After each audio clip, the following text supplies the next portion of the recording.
weather's nice again. On a side note, remember that day when I said it looked like it was smoky around the area? Apparently there was a fire. Started with some cigarette, I guess. That's what they say anyways. With that in mind, what did I read today? How about this one?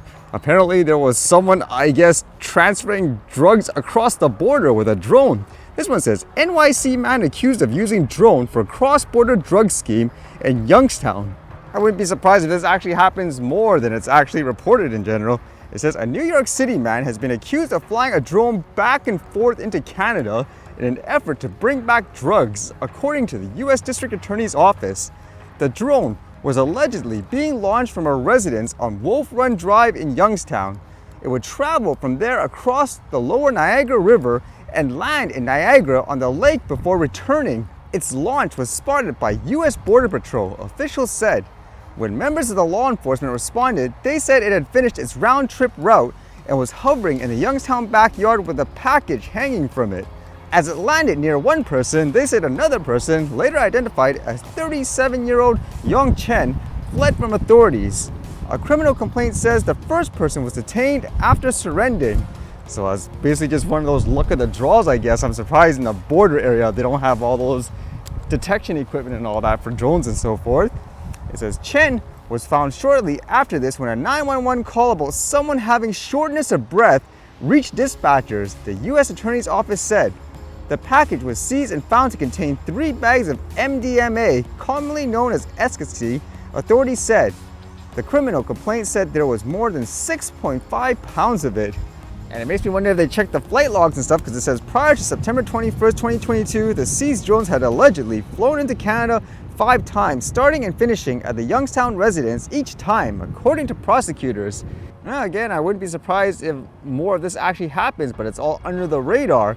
And with that in mind, more law enforcement wanting to use drones themselves. How about this one? This one says crime-fighting technology, new $100,000 drone program being implemented into LMPD. Louisville will be investing hundreds of thousands of dollars to a new pilot program that will dedicate drones to every police division. Mayor Craig Greenberg, Louisville Metro Police Chief Jacqueline Gwynn Villarreal, and other city officials made the announcement on Thursday. Officials said $100,000 in funding will go toward a technology pilot program that will ideally strengthen public safety throughout the city.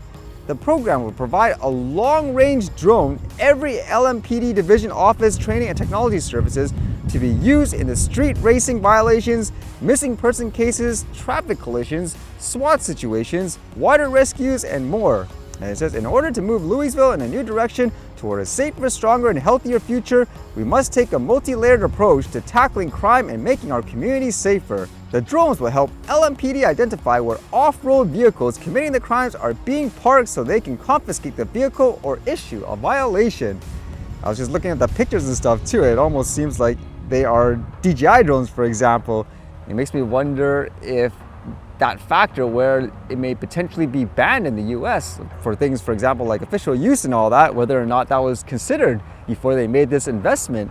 And then this was kind of interesting, where apparently it says here a quote crypto king person was arrested over fraud, I suppose. It says would-be man who allegedly swindled millions from investors in modern-day Ponzi scheme charged, says Durham police. Look at the pictures stuff too. It's like, what the heck happened there, huh? It says a would-be man who dubbed himself the Crypto King has been charged after he allegedly swindled millions from victims across the province in a modern-day Ponzi scheme. A Durham police investigation has led to the charges for 25-year-old Aiden Pleterski, a former Whitby High School student. Pleterski allegedly duped investors into handing over millions in exchange for promises of windfalls.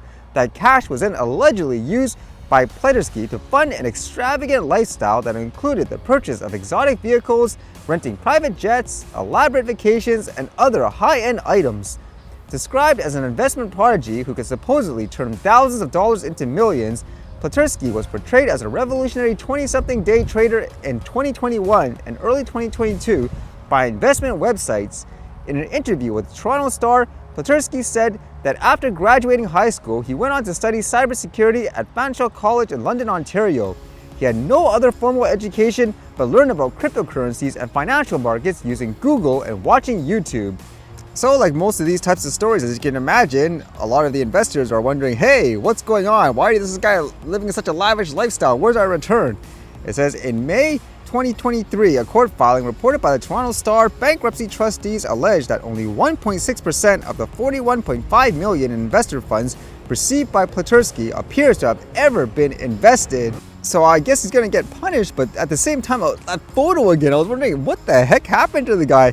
And apparently from reading this, apparently one of the investors actually kidnapped the person and then started to, I guess, beat him up. That's what you want to say. And they made him do this, I guess, apology video of sort.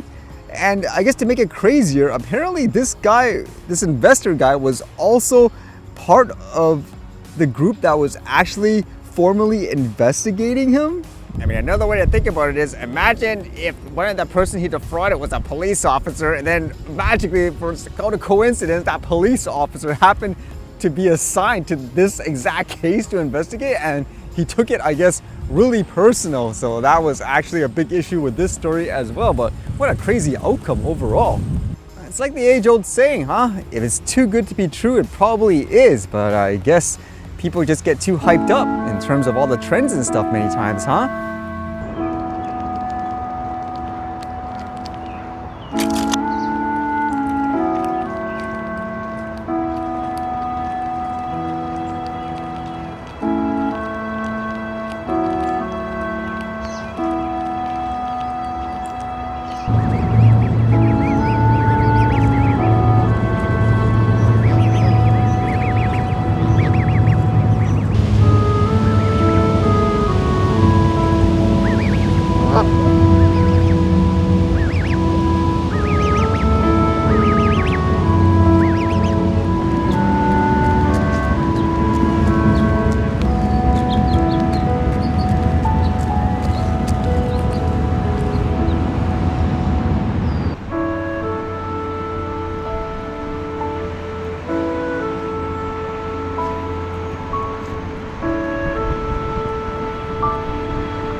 All right, see you guys later.